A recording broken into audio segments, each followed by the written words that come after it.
In this video, we're going to talk about the top 10 open-ended questions to lead into a close. So when you're meeting with business owners, you don't want to ask yes or no questions because most likely the conversation will end quickly.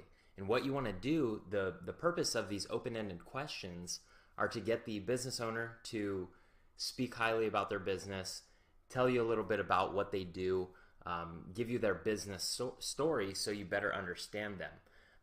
These are the top 10 questions that I put down. You could see them down below. I'm just going to kind of go through them.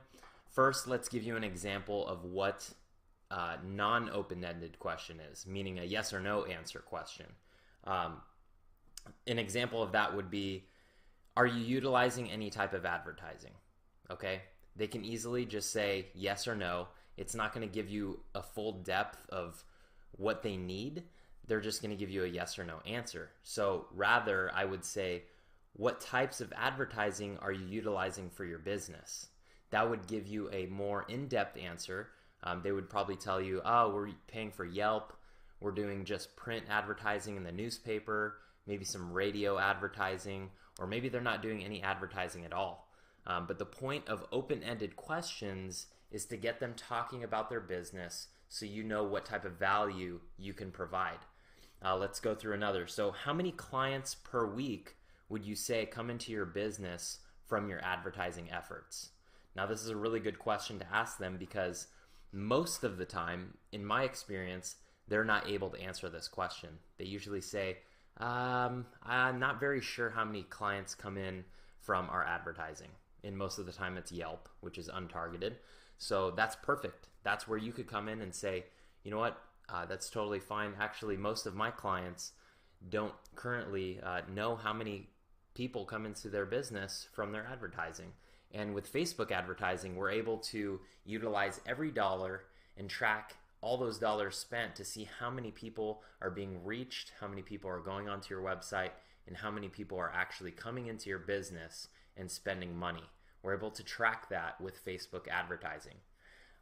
Another question would be, how much experience does your business have with Facebook advertising, right? This is a good question to ask because maybe they don't even know what Facebook advertising is. Or maybe in my instance, I met with a client who already had full depth of knowledge on Facebook advertising, and that was able to give me a better understanding of what he needed because he already knew how to run a Facebook ad, but he didn't know how to embed a pixel onto his website, or he didn't know how to narrow his audience, and I was able to provide that value up front.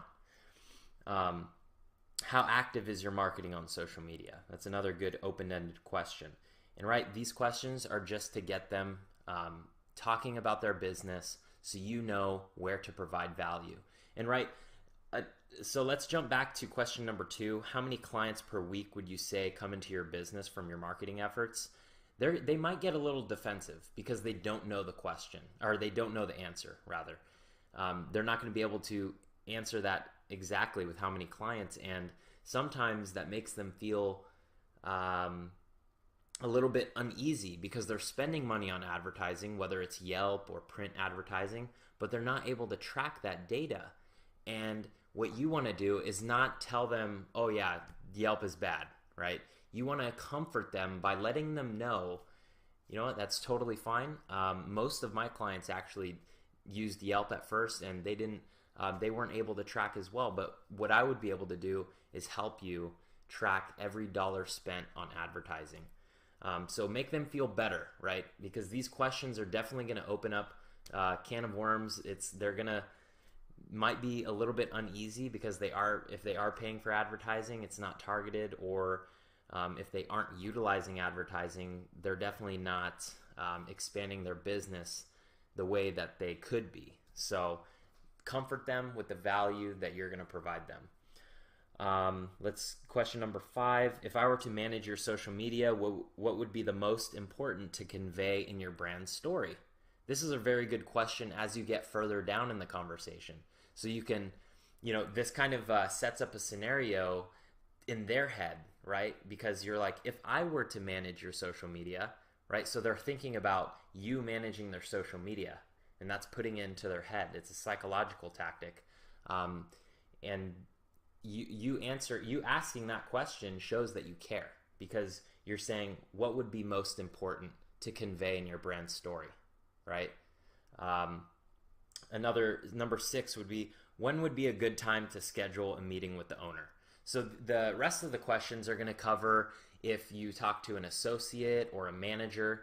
This is kind of how to get past the gatekeeper, so that you can land a meeting with the owner. So I'm just going to run through these real quick, and then you'll be able to access these questions down below. So when would be a good time to schedule a meeting with the owner? What would be the best way to contact the owner, right? If they say, oh, the owner is super busy, they don't come in very often, you can ask this question. If the gatekeeper is giving you a hard time, you can say, you know what, I've made a free business audit for the owner. Who should I address this to? And they're going to give you the business owner's name. You could put their name on the envelope, put your business audit in a nice package, and send it their way so the business owner can open it themselves. If the associate or manager won't give you the number or the email. Another one would be, so this would be at the end of a conversation with the business owner, which package do you think best suits your business? So after you go over your pricing and packages, and when should we start? Rather than saying, does this look good, or do you want to go with my services, right? Because that's a yes or no answer. Just say which package would best suit your business, or when should we start? So I hope that you gained value from this video. These are the top 10 open-ended questions that I've came up with that I ask all my potential clients. So utilize this in your next approach, and take care.